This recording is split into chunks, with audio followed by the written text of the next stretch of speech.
In this video, we're going to run through how to change and adjust birthday settings. We'll go to Admin and Dashboard, apply your password. Once in Dashboard, we'll go to Setup System, Setup Age Verification. This window, you have lots of settings. You can apply whether or not you're using the 2D scanner. This will be the Honeywell scanner.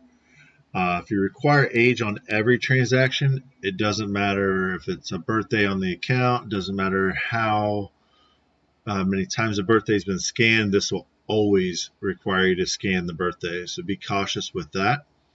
Down here, you can set the age minimum for each different product type. All tobacco currently in the US is 21.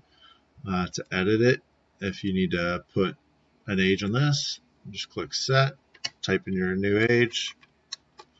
Now only 16-year-olds can buy snacks.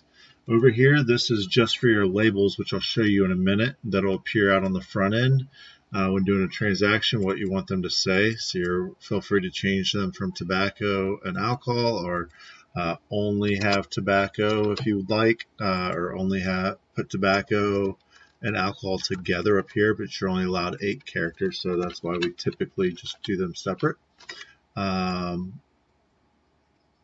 And then I'm misspelling alcohol there. So, and then down below, this is where you're typically going to run into problems. So you can, down here, you can specify if you've scanned a person's birthday previously, you can pick whether or not to use the birthday from the account.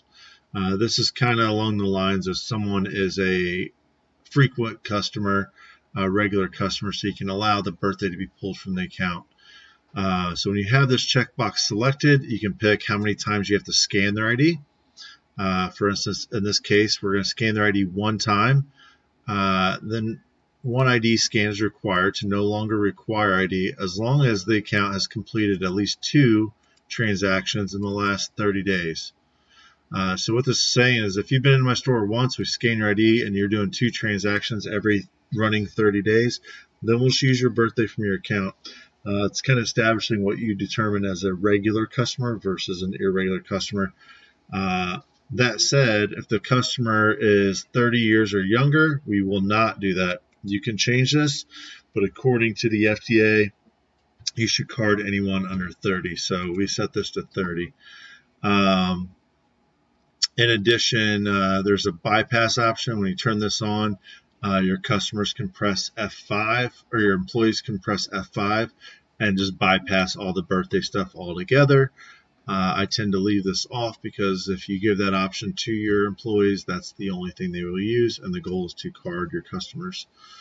I'll now save this, and you'll see I'm going to show you where tobacco, where these labels are applied. Actually, I'm going to cancel it. And those labels right here in your top right-hand corner, that's where that information is pulled from. If you have any more questions, please feel free to comment below or email us at thrive@torocigarpos.com. Thank you.